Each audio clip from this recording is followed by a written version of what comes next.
الرحمن الرحیم نحمدہ و نصلی علی رسولہ الکریم اما بعد۔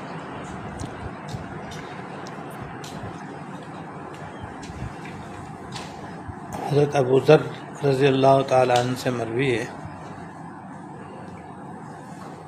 کہ سرکار دو عالم صلی اللہ علیہ وسلم نے فرمایا کہ تین آدمی ایسے ہیں کہ ایک تو اللہ تعالیٰ ان سے آخرت میں کوئی گفتگو نہیں فرمائیں گے اور شفقت و رحمت کی نظر بھی نہیں فرمائیں گے، شفقت و رحمت کی نظر بھی ان پر نہیں فرمائیں گے،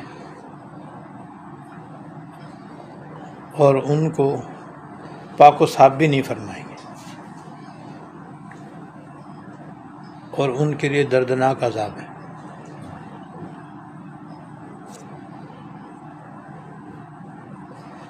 تو حضرت ابو ذر رضی اللہ تعالیٰ عنہ نے سن کہا حضور یہ کون لوگ ہیں؟ تو بالکل ہی تباہ ہو گئے، یہ تو تباہ و برباد ہو گیا، یہ کون سے تین لوگ ہیں؟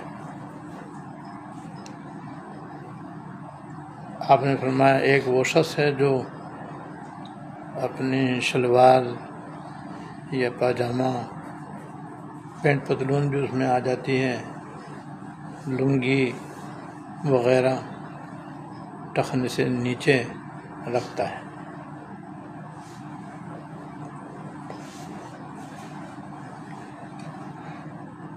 دوسرے وہ شخص جو کسی پر کوئی احسان کرے، اس کے بعد پھر اس احسان کو جتائے کہ میں نے فلاں دن فلاں وقت تمہارے ساتھ یہ سلوک کیا تھا، مجھے تم نے اس کا یہ بدلہ دیا، میرا احسان بھول گئے، میں تمہارے آڑے وقت کام آیا تھا، میرے آڑے وقت میں تم نے طوطے کی طرح آنکھیں پھیر لی وغیرہ۔ احسان کر کے احسان جتانے والے کا بھی یہ انجام ہے، اللہ بچائے۔ اور تیسرے وہ دکاندار اور تاجر جو جھوٹی قسمیں کھا کر اپنا مال بیچتا ہے اور گاہک کو مطمئن کرنے کے لیے اس کو جھوٹی قسم کھا جاتا ہے۔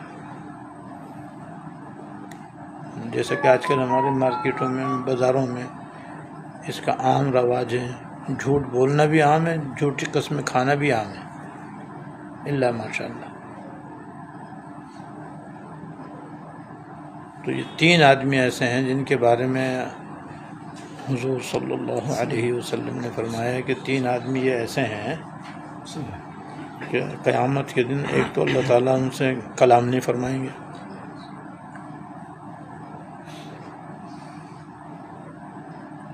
یعنی اللہ تعالیٰ ان سے شفقت کے ساتھ، محبت کے ساتھ گفتگو نہیں فرمائیں گے، کیونکہ ناراض ہوں گے ان سے، اور اللہ پاک جس سے ناراض ہو جائیں اس کا کیا انجام یہی ہے جو اس میں بیان کیا گیا۔ ایک تو اللہ تعالیٰ گفتگو نہیں فرمائیں گے، دوسرے اللہ تعالیٰ رحمت کی نظر بھی نہیں ڈالیں گے، اور ان کے رحمت کی نظر کے بغیر بندے کا کام بن ہی نہیں سکتا، ہر بندے کو ان کی نظر رحمت چاہیے، ان پر اللہ تعالیٰ کی نظر رحمت بھی نہیں ہوگی، اور پھر اللہ تعالیٰ اس کو گناہوں سے پاک بھی نہیں کریں گے، اور بغیر پاک ہوئے جنت میں جا نہیں سکتا آدمی، اور پاک کرنے والے بس اللہ تعالیٰ ہی ہیں، ان کے سوا کوئی بھی نہیں ہے۔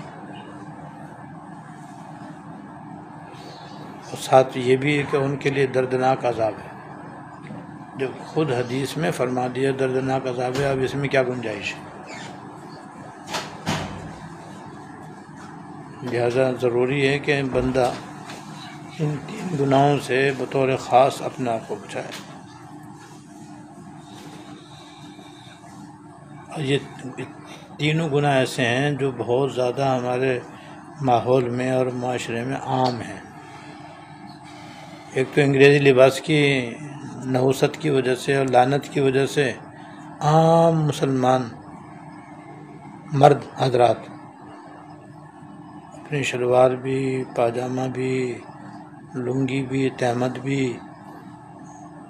پینٹ پتلون تو ہوتی ٹخنے سے نیچے، وہ سب ٹخنے سے نیچے رکھنے کی کا فیشن ہے،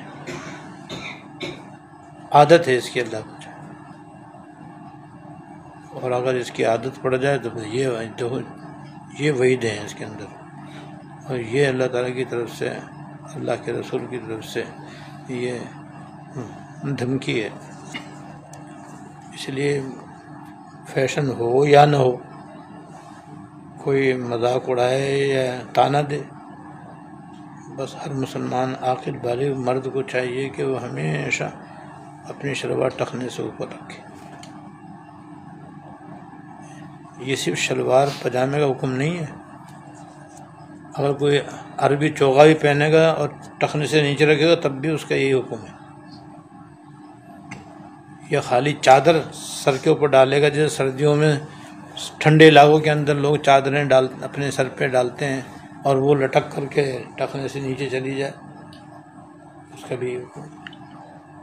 تو چاہے لمبی چادر ہو، اور چاہے چوغا ہو، چاہے جبہ ہو، چاہے کوٹ ہو، اور چاہے اچکن یا شیروانی ہو، کوئی عبا قبا ہو، کرتا ہو،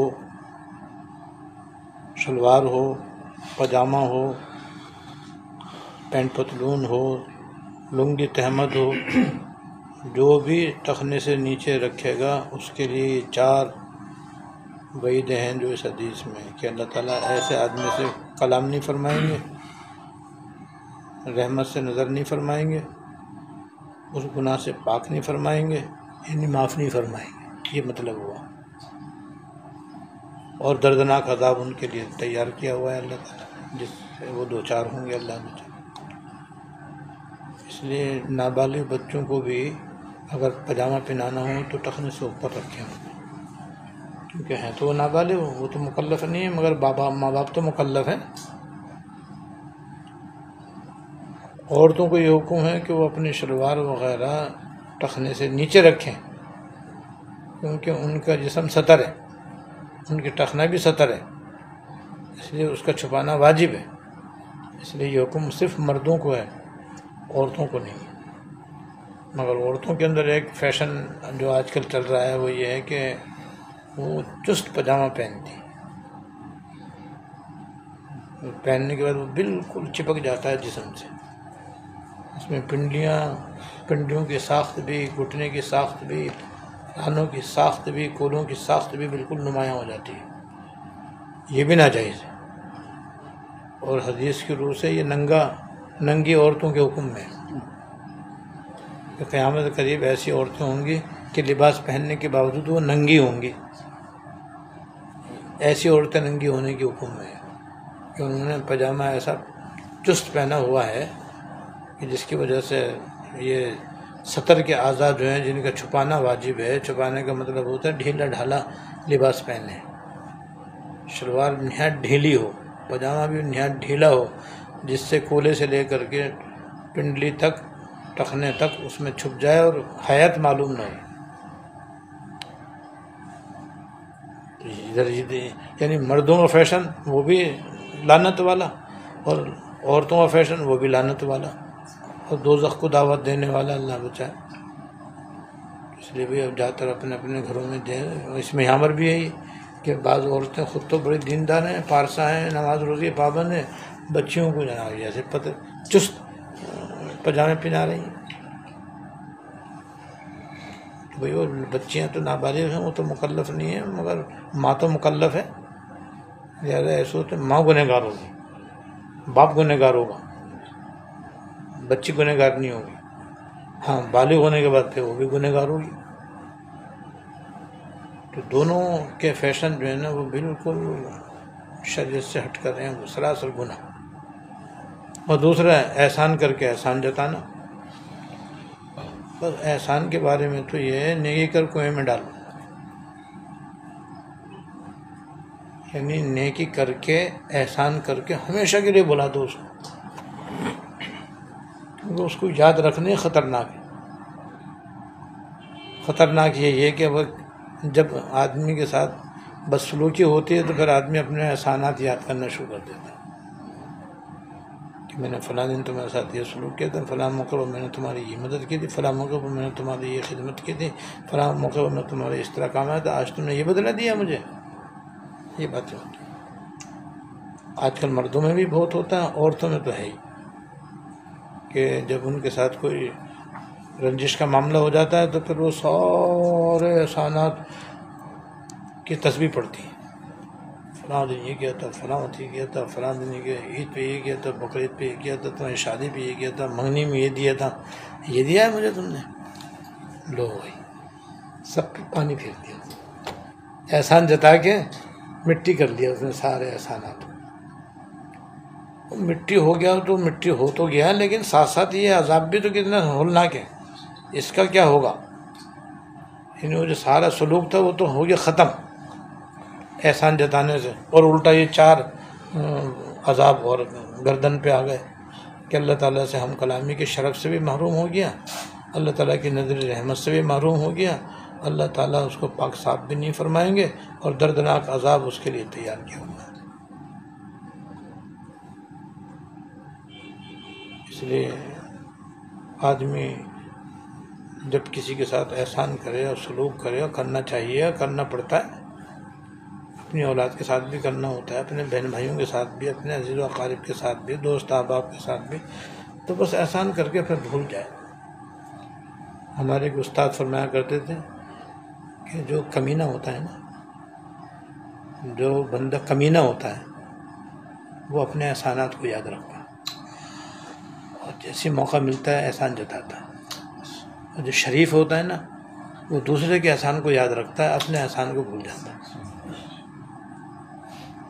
تو شریف بننا چاہیے، کمینہ بننا چاہیے. شریف بنے ہوئے کمینے کیوں بنے پھر ہم؟ یہ تو کمینوں کا کام ہے کہ احسان کر کے اس کی تسبیح پڑھیں، یعنی احسان جتائیں، سلوک کر کے اس کو جتائیں، گنوائیں. یہ تو کمینے آدمی کا کام ہے. شریف آدمی کا کام یہ نہیں ہے. شریف آدمی کا کام ہے دوسرے کے احسان کو یاد رکھتا ہے، اور جہاں کہیں موقع آتا ہے اس کے احسان کو یاد کرتا ہے کہ آپ نے فلاں موقع پہ میری بڑی خدمت کی تھی، بڑے آپ آڑے وقت میں کام آئے تھے، آپ کا بڑا احسان ہے. بھائی احسان مانتا ہے وہ. تیسرا یہ کہ کاروبار دیکھو، اللہ پاک نے یہ جو دکانیں بنائی ہیں نا، چاہے دکان ہو، چاہے جاب اور نوکری ہو، اور چاہے زراعت ہو، اور چاہے تجارت ہو، یہ دراصل ہماری جھولیاں ہیں، یہ ہماری کٹوریاں ہیں، یہ ہماری پیالیاں ہیں. جیسے فقیروں کو ہوٹل والے 2 روٹی 1 پیالی سالن دیتے ہیں نا، فقیروں کی لائن لگی ہوئی ہوتی ہے، اور وہ آتے ہیں 2 روٹی لے کر کے، یا 1 پلیٹ بریانی کے لے کے جاتے ہیں. تو جیسے وہ ہوٹل سے اس کو روٹی اور سالن مل رہا ہے، دال چاول مل رہے ہیں، بریانی پلاؤ مل رہی ہے، جیسے وہ ایسے ہی ہماری دکانیں ہیں. ہم سب فقیر ہیں، اللہ تعالیٰ غنی ہے. تو اللہ تعالیٰ اس میں سب کے روزی ڈالتے ہیں. تو ہم جو دکان پہ بیٹھے ہوئے ہیں، تو دکان دراصل ہماری جھولی ہے جو اللہ تعالیٰ کے سامنے ہے. اب وہ اپنی حکمت سے، اپنی مصلحت سے گاہک بھیجتے ہیں، اور اس کے ذریعے ہمیں روزی ملتی ہے. ہم تھوڑی بلا کے لاتے ہیں، کوئی بلا کے لا کے بھی دکھا دے کوئی، اول تو کوئی آئے گا نہیں، وہیں سے بھاگ جائے گا. وہ بس دکان لگا کے بیٹھنا ہمارا کام ہے، باقی گاہک بھیجنا تو ان کا ہی کام ہے. تو یہ جو جھولیاں ہیں، ان میں جو اب اس کو چاہے حلال طریقے سے لے لو، چاہے حرام طریقے سے لے لو. بھئی یہ 2 راستے رکھے ہیں اللہ پاک نے. حکم یہ ہے کہ تم حلال طریقے سے حاصل کرو، حرام طریقے سے مت حاصل کرو، ورنہ پھر عذاب ہے. اب حرام طریقوں میں یہ بھی ہے کہ آدمی بیچ بھی رہا ہے، جھوٹی قسمیں بھی کھا رہا ہے. 20 طریقے جھوٹی قسمیں کھانے کے، اور 20 صورتیں پیدا ہو جاتی ہیں جھوٹی قسمیں کھانے کی، مگر جھوٹی قسم کھانا حرام ہے. اور یہ بڑے بڑے گناہوں میں سے ایک گناہ ہے. پھر قسم بھی کھا رہا ہے اللہ تعالیٰ کے نام کی، اور وہ بھی جھوٹی. کتنی اللہ تعالیٰ کے نام کی بے حرمتی ہے. لیکن بعض دکاندار ماہر ہوتے ہیں، عادی ہوتے ہیں، وہ ایک دم بے دھڑک جھوٹی قسمیں کھاتے جاتے ہیں. وہ بھی یہ واقعی جاپانی کپڑا ہے. وہ ایسے قسمیں کھائیں گے کہ آپ کو یقین آ جائے گا کہ ہاں جاپانی سے ابھی تیرے لیے بن کے آیا ہے. یہ ایک نمبر ہے. 2 نمبر ہے، 2 نمبر کو قسمیں کھا کھا کے ایسا اس کو یقین دلا دے گا کہ یہ 1 نمبر سے بھی 1 نمبر ہے. جھوٹی قسمیں اس لیے کھائی جاتی ہیں کہ بھائی گاہک مطمئن ہو جائے. تو جھوٹی کھانا، جھوٹ بولنا حرام، پھر اللہ کے نام کی جھوٹی قسم کھانا اور حرام، اور پھر ساتھ ساتھ گاہک کو دھوکہ، یہ الگ حرام. ایسی تو روزی میں برکت ہی نہیں ہو سکتی. چاہے وہ نوکری میں ہو جھوٹ، اور چاہے دکانداری میں ہو، چاہے کہیں بھی ہو. تو جو جھوٹی قسمیں کھا کر مال بیچے گا، چاہے زمین بیچے، چاہے کپڑا بیچے، چاہے کوئی ایسا سامان بیچے یا کوئی مٹھائی بیچے، بس سب کا حکم برابر ہے کہ 4 وعید ہیں. اللہ بچائے. اللہ تعالیٰ مجھے بھی اور آپ کو بھی، سب مسلمانوں کو ان گناہوں سے بچنے کی توفیق دے. واخر دعوانا الحمدللہ رب العالمین.